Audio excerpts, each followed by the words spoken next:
America की जानिब से ईरान पर हमले और आयतुल्लाह खामनई को निशाना बनाने की धमकियों के बाद ईरानी सुप्रीम लीडर आयतुल्लाह खामनई ज़ेर ज़मीन पनाहगाह में मुंतकिल हो गए हैं। आमिर रज़ा से ताज़ा तरीन सूरत हाल पर बात करते हैं। आमिर भाई, अभी तक हमले का ख़तरा बरकरार है, ईरानी सुप्रीम लीडर को निशाना बनाने की बातें भी हो रही हैं, धमकियाँ भी दी जा रही हैं। वो कहाँ मुंतकिल हुए हैं, उनकी सिक्योरिटी के लिए क्या इकदाम किए गए हैं? ये सबसे पहली बात तो यह है कि इस बात को तो कंफर्म करें कि अली हमनई की जान को ख़तरा है, और इसी पर मसूद पज़ेश्कियान का वो बयान आया था कि अगर उन पर हमला किया गया तो उसको जो है हम जहाद का ऐलान करेंगे, और वो जहाद का ऐलान कर सकते हैं। तो बात तो सही है कि ईरान की इस वक्त पूरी की पूरी तवज्जो जो है अली हमनई के तहफ़्फ़ुज़ पर मरकूज़ है, या ये कह लेना चाहिए कि हर सरबराह ममलकत की हिफाजत की तरफ मरकूज़ होती हैं। लेकिन लेट्स से क्या डोनाल्ड ट्रंप की हिफाजत के लिए जब उनका जहाज़ एयरफोर्स वन फ़ज़ा में जाता है तो उसके साथ 4 त्यारे नहीं उड़ रहे होते? जी बिल्कुल उड़ते, जहाँ मर्जी दुनिया में जाएं 4 त्यारे उनको स्कॉट कर रहे होते हैं, यानी उनके इर्द गिर्द फैले होते हैं। तैयारे होते हैं बाकायदा कि अगर कोई हमलावर हो तो उसको जवाब दिया जाता है। सैटेलाइट से उसकी मॉनिटरिंग हो रही होती है, उसके इर्द गिर्द की तमाम फ़ज़ा को बंद कर दिया जाता है। आपको याद होगा कि नॉर्थ कोरिया ने एक मिसाइल टेस्ट किया था और उस पर अमेरिका ने बड़ा बुरा बनाया था। जब साउथ कोरिया गया था डोनाल्ड ट्रंप, तो तब उनसे टेस्ट देखिए, किया ये था। इस तरह की कहानियाँ ये आज की नहीं है। मैं आपको बताऊँ, जो नौजवान इस वक्त सुन रहे हैं वो तो ठीक है, जो मेरी एज के लोग हैं उनको याद होगा ऐसे बंकर्स की कहानियाँ जो हैं। बंकर्स है और वो महफूज भी हैं, ये भी बताता हूँ कहाँ पे हैं, वो भी बताऊँगा आपको। लेकिन साथ साथ बने रहिए। ऐसे बंकर्स की कहानियाँ सद्दाम हुसैन के मतलब नहीं थी? बिल्कुल थी, और बल्कि सद्दाम हुसैन को जब गिरफ्तार किया गया तो एक बंकर से ही गिरफ्तार किया गया बंकर था। तो क्या वो बहुत महफूज बंकर था जिसको एक पाइप के जरिए एग्जास्ट लगाया गया था? कुछ भी नहीं था उसके अंदर। फिर उसके बाद मोअम्मर कज़ाफ़ी के मतलब ये खबरें सामने आना शुरू हुई कि बंकर है। अभी हाल ही में एक सदर का अगवा किया है अमेरिका ने। तो क्या निकोलस मोडोरो के जो है उसके मतलब ये स्टोरियाँ नहीं थी कि उसका महल जो है वो एटमी हमलों से महफूज रह सकता है, उसके अंदर ऐसे मिसाइल और ऐसा इंटरसेप्टर सिस्टम है कि उसको सैटेलाइट से भी हिट नहीं किया जा सकता। अगर आप इंटरनेशनल पॉलिटिक्स के अंदर दिलचस्पी रखते हैं या इंटरनेशनल डिफेंस के अंदर दिलचस्पी रखते हैं तो आप इस तरह की स्टोरीज़ अक्सर अखबारात में आती है। लेकिन ये इसको कहते हैं माहौल बनाया जा रहा है, ये माहौल क्रिएट किया जाता है। बताया ये जा रहा है कि सुप्रीम कमांडर जो हैं आयतुल्लाह खामनई, कभी ये एक स्टोरी चलवाई जाती है जी दुबई से कि अली खामनई जो हैं वो भाग गए हैं रशिया। आई स्टोरी? हाँ जी बिल्कुल। इस पर बहुत सारे लोगों ने वीलॉग किया कि उनकी हिफाजत का जिम्मा मॉस्को ने ले लिया। जिन्होंने पॉजिटिवली किया उन्होंने कहा हिफाजत का जिम्मा मॉस्को ने ले लिया, और जिन्होंने नेगेटिव करना चाहा उन्होंने कहा देखा जी ईरान का सुप्रीम लीडर भाग गया। इसका मतलब क्या होता है? इसका मतलब ये होता है कि लोगों में अफरा तफरी फैलाई जाए, उनके हमायत करने वाले लोगों में अफरा तफरी फैलाई जाए, और इसी तरह की बातें फैलाकर ही हमला किया जाता है। कभी कहा जाता है कि इराक़ के पास वो केमिकल वाले हथियार हैं जिनका इस्तेमाल दुनिया का तबाह कर सकता है, लेकिन निकलने में वहाँ टैंक बेचारे पुराने स्टाइल के निकले, रशियन दौर के, अमेरिकन दौर के पुराने टैंक, और उस पर T-50 के पता नहीं क्या नाम था उनका, T-15 शायद इस तरह का नाम था उन टैंकों का। लेकिन फिर वो स्टोरी बनाई गई। अब जब उनके अली खामनई को जो है महफूज हाथों में भी हैं। ये भी मैं आपको बता दूँ कि ये जो कहा जा रहा है बंकर या कहाँ पे हैं, बहुत सारी स्टोरियाँ इस वक्त इंटरनेशनल मार्केट में मौजूद हैं। ईरान का एक इलाका है लोहेजान में कहते हैं जी कि वो बंकर है जो कि एटमी हमले से भी महफूज रह सकता है।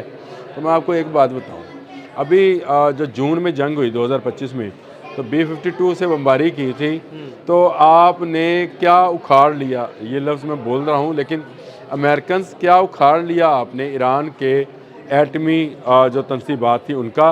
क्या सिर्फ एक तनसीब के गेट को नुकसान पहुंचा और एक के एग्जॉस्ट सिस्टम। हाँ जी बिल्कुल ऐसे ही। इससे ज़्यादा तो नहीं हो सकता। तो दुनिया अब बहुत ज़्यादा तरक्की, हमने पहाड़ के अंदर एटम बम रख के चला दिया, चाकी के अंदर। बिल्कुल चलाया कि नहीं चलाया? तो क्या वो अंदर उसके अंदर एटम बम नहीं चला? बिल्कुल चला। तो आप ये बताएं, एटम बम पहाड़ के अंदर चला, उसकी गूंज पूरी दुनिया में सुनाई दी। देखिए अभी भी सुनाई दे रही है। मुझे बताएं क्या हुआ? तो क्या ये नामुमकिनात में से है क्योंकि ऐसा बंकर बनाया जाए? अमेरिका ख़ुद भी एक ऐसा पूरा शहर नुमा बंकर जो है वो रखता है, जिसको कहते हैं कि वो स्प्रिंग्स के ऊपर है, उसके ऊपर वो जो जलजला है या धमाका है जो कि एटम की सूरत में पैदा होगा वो उसको कर लेगा, और उसकी ऑक्सीजन सिस्टम उसके अंदर मौजूद हैं। उसके अंदर ही ऐसा सिस्टम मौजूद है कि जो बहुत नीचे से ज़ेर ज़मीन जाकर पानी के अंदर से और जो उसकी गैसेस हैं उनको अलग अलग करता है। और आपको ऑक्सीजन याद फराहम होगा करता है। ऐसा ही एक वीलॉग मैं और आप भी कर चुके हैं चाइना के हवाले से भी, जो ज़ेर ज़मीन शहर का आप मुझे बताएं।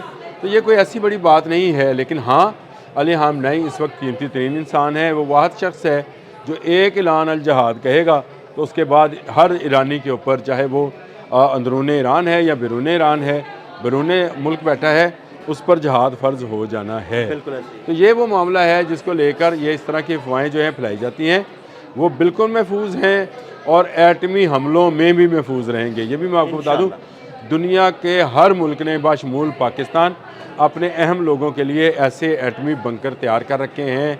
चाहे वो आपका मुल्क, चाहे वो जंगी हालात में रहने वाला मुल्क हो या बहुत ही स्कैंडिनेवियन कंट्री हो जैसे स्विट्ज़रलैंड है, स्वीडन है, वहाँ पर भी अपने अहम लोगों को बचाने के लिए जो है इस तरह के बंकर्स और शहर जो हैं वो बसाए जाते हैं ताकि वो महफूज रहें। ये सबसे पहला नज़रिया होता है। तो इस बारे में मैं ये समझता हूँ कि एपी की स्टोरी, अल जज़ीरा की स्टोरी, जो भी स्टोरीज़ आ रही हैं अली खामनाई के मुतल्लिक, वो सिर्फ इसकी बुनियाद जो है बनाई जा रही है कि हमला हो सकता है, डराया जा रहा है, लोगों में डर और खौफ पैदा किया जा रहा है, उनमें उनकी ज़हनी सलाहियत को ख़त्म किया जा रहा है कि आपका सुप्रीम कमांडर हमारे निशाने पे है।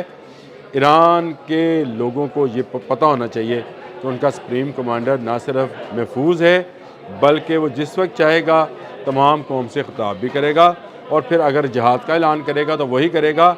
ये सिर्फ गीदर भभकियाँ हैं जो अली खामनाई को डराने के लिए दी जा रही हैं, और इन गीदर भभकियों में ईरानियों ने नहीं आना है। मैं इसलिए इस तनाज़ुर में बात कर रहा हूँ कि ईरानियों ने नहीं आना है। दुनिया का हर दुश्मन मुल्क जो है अपने जिस पर वो हमलावर होना चाहता है उसके मतलब ऐसी ही स्टोरीज बनाते ताकि हैं, मोराल डाउन किया जाए, अवाम का मोराल डाउन किया जा सके, लीडरशिप का मोराल डाउन किया। लेकिन ये मोराल डाउन होने वाला नहीं है। मैं आपसे पहले भी कहता हूँ कि ईरान वो मुल्क है जहाँ पर जज्बा शहादत जो है लोगों में मौजूद है और उनके सुप्रीम कमांडर का हुक्म जो है वो तस्लीम किया जाएगा। ये चीज़ है कि जो डोनाल्ड ट्रंप ने कहा था कि अब्राहम लिंकन जो है बहरी बेड़ा उनका, उसके पहुँचने से पहले ईरान में हालात चेंज हो जाएंगे। ये उसके बाद स्टोरीज़ आना शुरू हुई। कभी इजराइल में बैठे किसी साबिक सफ़ीर ने यह बयान दे दिया कि अली खामनाई की जान को खतरा, उस पर हमला किया जा सकता है। कभी ये कहा गया कि डोनाल्ड ट्रंप की जान को खतरा है, ईरान के पास दारान इस्लाम ने हमला कराया है।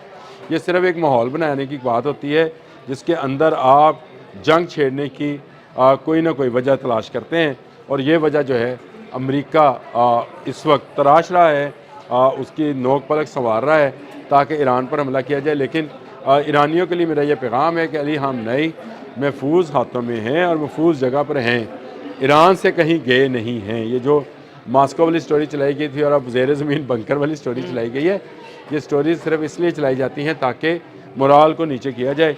अमेरिकन के ख़िलाफ़ उनका मोराल बुलंद है, इसराइल के ख़िलाफ़ उनका मोराल बुलंद है और ये बुलंद ही रहेगा। ये एक शख्स की बात नहीं है, ये एक सिस्टम की बात है कि इस्लामी इनकलाब को ख़त्म करने की बात है। तो मेरा ख्याल है कि इस वक्त ईरान जो है वो पहले से ज़्यादा मजबूत ईरान की शक्ल में सामने आया है। बहुत शुक्रिया आमिर रज़ा जी। बिल्कुल आमिर रज़ा ने बड़ी तफसील के साथ इस सारे मामले पर रोशनी डाली। अदील अहमद और आमिर रज़ा को इजाज़त दीजिएगा। अल्लाह हाफ़िज़।